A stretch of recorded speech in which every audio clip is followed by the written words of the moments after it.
त्र्यंबकं यजामहे सुगन्धिं पुष्टिवर्धनम् उर्वारुकमिव मृत्युमोक्षीयमामृतात्। ॐ सहनावतु सहनौ भुनक्तु सह वीर्यं करवावहै तेजस्विनावधीतमस्तु मा विद्विषावहै।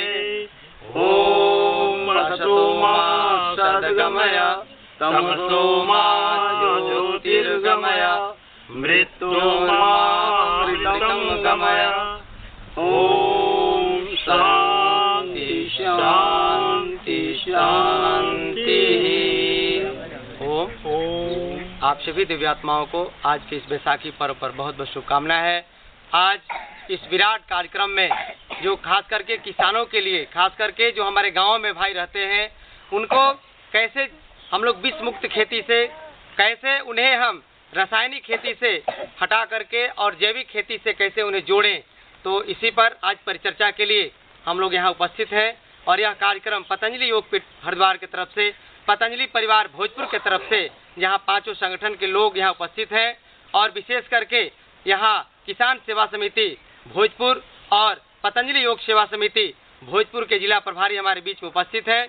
तो हम चाहेंगे कि आज जो परिचर्चा होगी, उस परिचर्चा पर किसानों को कैसे हम समृद्ध कर सकते हैं, किसानों को कैसे हम उन्नत बना सकते हैं, और जो किसान हमारे खेती करते हैं उनको कैसे लागत मूल्य ही नहीं बल्कि लाभकारी मूल्य से कैसे उन्हें हम खुशहाल बना सकें।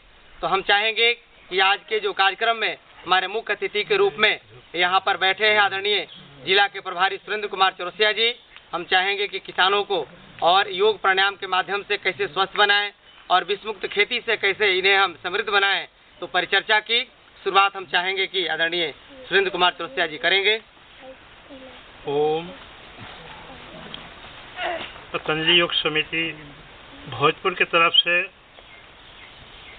परम पूज्य स्वामी रामदेव जी की तरफ से आप सबका हार्दिक अभिनंदन, स्वागत।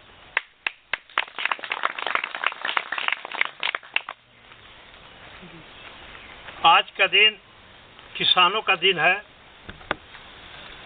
क्योंकि बैसाखी पर्व किसानों के लिए ही होता है। जब हमारे घर में खेतों से अन्न पहुंचता है तो उसके खुशी में आज के दिन पूरे भारत में बैसाखी पर्व के रूप में मनाया जाता है। कहीं सतुवान के नाम से मनाया जाता है, यानी अलग अलग नाम है, लेकिन सबका एक ही उद्देश्य है कि जब हमारा घर भरता है तो हम खुश होते हैं, जब हमारे घर में अभाव होता है तो हम दुखी होते हैं। ऐसा ही होता है जीवन में। तो खुशी कब होती है?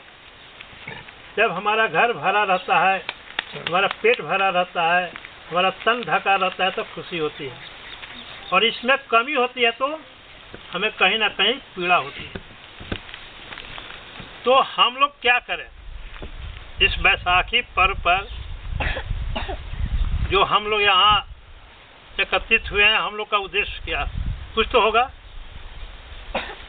अपना अपना काम छोड़कर इस चिलचिलाती धूप के बीच में हम लोग बैठे हैं, एक तपस्या के रूप में, एक तपस्वी के रूप में।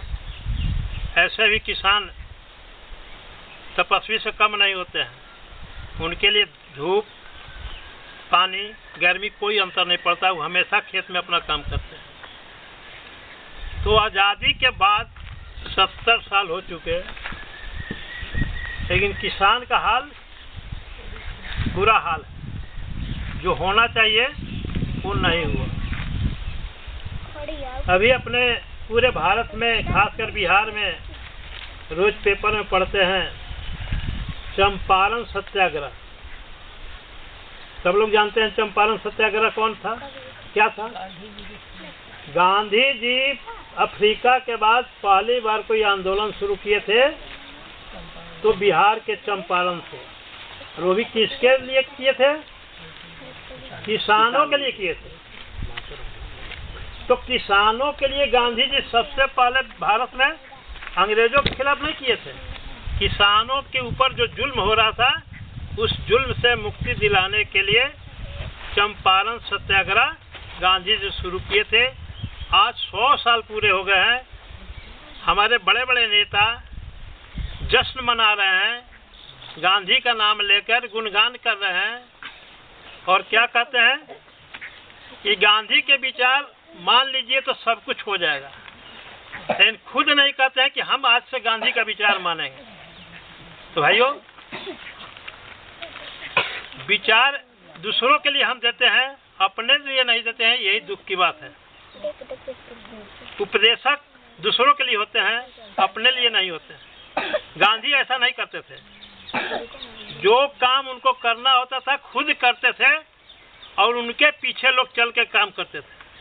और आज क्या हो रहा है, ऐसा करो तो ये हो जाएगा, ऐसा करो तो ये हो जाएगा, ये कीजिएगा तो ये हो जाएगा, लेकिन होगा कैसे ये बताने वाले नहीं है। इसी की कमी है।